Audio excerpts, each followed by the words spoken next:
Et j'ai créé l'outil que moi j'aurais aimé avoir quand j'étais au lycée. Ça a toujours été important pour moi d'aider les OLIM dans leurs études. J'ai pris tous les sujets du bac de maths. Pour chaque sujet, j'ai fait un chapitre. Dans chaque chapitre, il y a une leçon qui tourne autour de 10 minutes, dans laquelle j'explique comment résoudre l'exercice avec une série d'instructions. Donc c'est une méthode que j'appelle la recette de cuisine. Comment résoudre l'exercice en faisant telle étape et telle étape. Ensuite, il y a des exercices avec la solution complète en vidéo.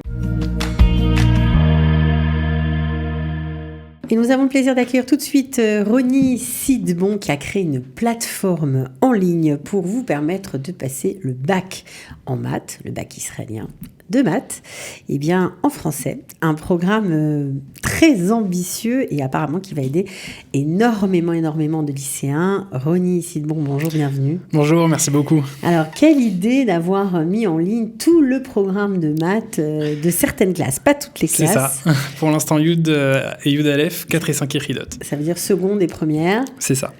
Votre concept s'appelle WeBac. C'est ça. Ça veut dire qu'on est, c'est quoi, on est tous là pour passer le bac, oui, ça peut être, c'est un petit jeu de mots avec web et bac. Il y a aussi oui, c'est nous en anglais, le bac. Voilà, c'est un petit jeu de mots. Un petit jeu de mots. Alors, comment marche cette plateforme ? J'imagine qu'il y a des abonnements, que tout n'est pas gratuit. D'un point de vue de l'abonnement, c'est le prix, il est à 100 shekels par mois, c'est sans engagement. C'est une plateforme de vidéo qui reprend en français tout le programme de maths du bac israélien. Tout complètement. Oui, il y a vraiment tout le programme. Qu'est-ce qui vous a pris ? Qu'est-ce qui vous a motivé pour arrêter votre job d'ingénieur et vous consacrer depuis au moins 2 ans à ce projet ? J'ai toujours eu à cœur l'intégration des OLIM de France, et particulièrement dans le domaine des études, parce que je pense qu'une bonne intégration, ça commence par des études qui sont réussies. Vous-même, maintenant olévatique, oui, ancien migrant, mais vous êtes arrivé ça. à quel âge en Israël ? Alors j'avais presque 12 ans, ok. Et donc quand je suis arrivé en Israël, au départ j'ai eu pas mal de difficultés à l'école. Là où les premières années, j'étais complètement largué en fait. Quand je suis arrivé, je connaissais pas du tout l'hébreu, à part quelques mots et quelques phrases toutes faites comme tout le monde. Et les premières années, on peut pas suivre vraiment les cours. Donc vous avez créé quoi, l'outil rêvé ? C'est ça, vraiment l'outil que j'aurais aimé avoir moi-même quand j'étais au lycée et quand je préparais le bac de maths. Parce que c'est vrai qu'on voit souvent des élèves, même en seconde, pourquoi en seconde c'est 15 ans, ils sont quand même grands, mais on leur dit c'est quoi ta leçon ? Ils disent mais non, mais il n'y a pas de leçon, c'est dans quelle page de ton livre, mais quel livre ? Enfin bon, on a l'impression que c'est la planète Mars, quoi. C'est vrai, mais je pense que ça vient beaucoup d'un problème de démotivation. Parce que même après quelques années, quand on commence à avoir un assez bon niveau d'hébreu pour pouvoir suivre les cours, il n'empêche que la barrière de la langue, elle comprend aussi d'autres problèmes qui sont qu'on a accumulé du retard dans les premières années, donc on n'a pas les prérequis qui sont nécessaires pour comprendre le cours de maths. Il y a aussi le fait que l'effort à fournir pour se concentrer 1h30, il est plus important quand c'est en hébreu, même si on comprend la langue. Déjà 1h30 pour un israélien, c'est pas facile du tout, c'est pas donné à tout le monde. Alors dans une autre langue, ça devient beaucoup plus difficile. Donc le résultat, c'est qu'on se concentre pas tout le long. Donc on suit pas trop les cours. La difficulté, elle fait qu'on a tendance à se démotiver, à baisser les bras, et puis du coup on est moins, en fait on peut pas suivre non seulement le programme mais aussi ce qu'il y a autour, c'est-à-dire quand est-ce qu'il est le contrôle, c'est quoi les exercices, qu'est-ce qu'on est en train de faire en ce moment, parfois même, et donc c'est pour ça que le sujet du cours et où trouver le sujet du cours. C'est ça, exactement, tout à fait, et c'est pour ça que des fois on a l'impression que il n'y a pas de devoir, alors qu'en fait, ils sont un petit peu largués, c'est juste ça. Bon, alors vous avez organisé ça de façon vraiment bien carrée. Vous avez divisé les cours en 3 parties. J'ai pris tous les sujets du bac de maths. Pour chaque sujet, j'ai fait un chapitre. Dans chaque chapitre, il y a une leçon qui tourne autour de 10 minutes, dans laquelle j'explique comment résoudre l'exercice avec une série d'instructions. Donc c'est une méthode que j'appelle la recette de cuisine. Comment résoudre l'exercice en faisant telle étape et telle étape. Ensuite, il y a des exercices avec la solution complète en vidéo. Donc des exercices bien sûr découlant de la leçon. Oui, c'est ça, dans lesquels on met en pratique ce qu'on a vu dans la leçon. Et à la fin, il y a un petit sondage. Donc l'élève, il doit noter de 1 à 5 son niveau de compréhension du chapitre. Pour que s'il y a un exercice qui soit un peu plus compliqué, ça me permettra de l'identifier et de corriger le tir en rajoutant une leçon supplémentaire, des exercices en plus, voilà. Et puis l'élève, j'imagine, qui suit vos leçons en ligne, peut aussi rentrer en contact avec vous et vous poser des questions. C'est ça. Le but, c'est que l'élève, quand il rentre à la maison et qu'il doit travailler, eh bien, il choisit, en fait, il va dans le chapitre qui a été enseigné la veille ou pourquoi pas qui sera enseigné le lendemain s'il veut prendre de l'avance.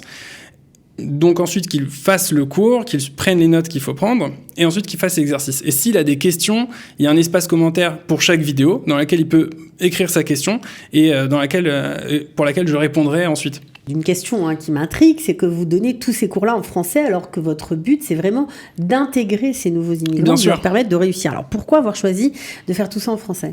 Comme vous l'avez dit, le but, c'est d'intégrer les OLIM. Ça passe par apprendre les maths, mais aussi être capable de réussir le bac de maths en hébreu. Donc, en fait, la stratégie pour laquelle j'ai opté, c'est une transition plus douce du français vers l'hébreu. Donc, au départ, les leçons, je parle que en français. Les leçons, les énoncés, ils sont en hébreu et traduits en français. Et les termes techniques, je les donne en hébreu et en français. Donc, ça veut dire que quand on clique sur la vidéo, on voit apparaître l'énoncé d'un problème en hébreu. C'est ça.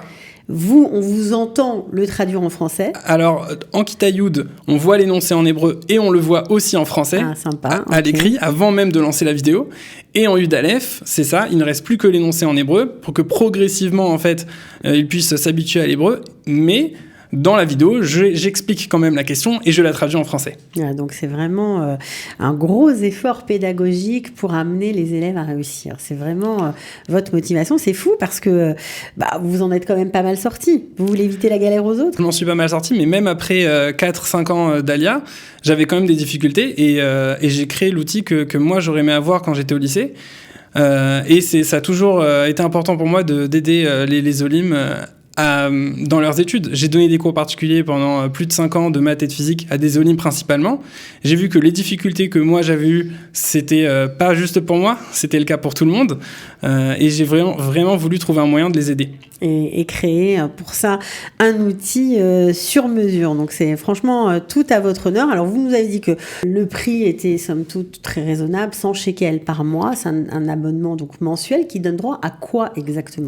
Alors, un accès illimité à toutes les vidéos de l'année dans laquelle on se trouve. Donc, l'élève, il peut revoir chaque leçon autant qu'il veut. Contrairement à un cours, la vidéo, elle va pas perdre patience. Si on a besoin de revoir 10 fois le même passage, il n'y a pas de souci. Alors, est-ce que vous avez pensé à ceux qui préfèrent des cours particuliers ou c'est pas l'idée du site ? Il y a aussi, le cœur du site, c'est vraiment le programme de cours en ligne, de vidéos. Mais on veut vraiment donner un accompagnement personnalisé à tous les OLIM. Et pour ça, il y a aussi un moyen de prendre des cours particuliers sur la plateforme. Donc, il y a des formules qui vont au-delà de la formule de base qui donne juste accès aux cours, aux vidéos, en fait. Et dans ces formules-là, on a accès à 2 ou 4 cours particuliers par mois. Et on peut fixer ces cours sur le calendrier qui est dans le site, dans la plateforme. Et les cours ont lieu comment ? En Zoom ? Sur Zoom, oui, c'est ça. Avec un prof vraiment en chair en os ? Oui, c'est ça. Enfin, virtuel, mais en chair en os. Exactement. D'accord.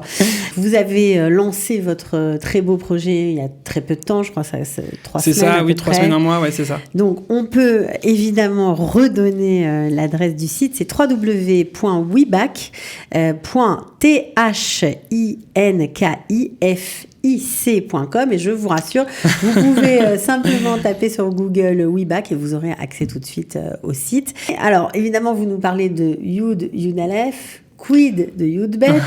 Parce que franchement, le bac en Israël, c'est quand même sur 3 ans. Alors moi, j'ai commencé avec Kita Yud.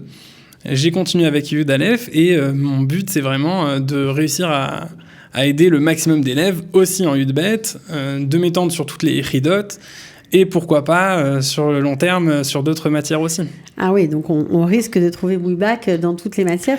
Ça nécessite quoi comme effort ? Il faut des sous, il faut des gens, il faut de l'intérêt. Il faut du temps. Alors d'abord, il faut de l'intérêt, parce que c'est ça qui va me permettre de continuer. Donc si je vois que j'arrive vraiment à aider beaucoup de monde et qu'il y a beaucoup d'intérêt, alors là, j'aurai les moyens de me consacrer pleinement à ce projet, de rajouter les autres iridotes, les autres années, les autres matières.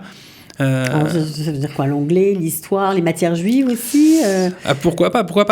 En fait, je vais essayer d'aller par ordre d'importance. Donc, je vais commencer par sonder un petit peu c'est quoi les matières qui posent le plus problème. Et ensuite, en fonction de ça, je vais établir l'ordre de priorité. Je pense que peut-être que l'hébreu, c'est assez compliqué, surtout que l'hébreu... La shon, bien sûr, voilà. Oui. C'est une des matières qui est obligatoire pour avoir le bac. Et elle a la particularité qu'il faut obligatoirement avoir plus de 55 pour avoir tout le bac. Sinon, c'est éliminatoire. On a le droit d'avoir une seule note en fait en tout de 55, sauf l'hébreu. Bon, et pourquoi pas peut-être la physique, puisque vous avez donné les cours de physique. Oui, la physique sont des matières très difficiles. Et importantes. On espère en tout cas qu'elles seront bientôt en ligne. En tout cas, nous, on voulait vous mettre à l'honneur. Vous dire franchement chapeau pour ce projet qui est plein d'avenir, j'en suis sûre. On vous souhaite bonne chance. Merci beaucoup. À très bientôt. Au revoir.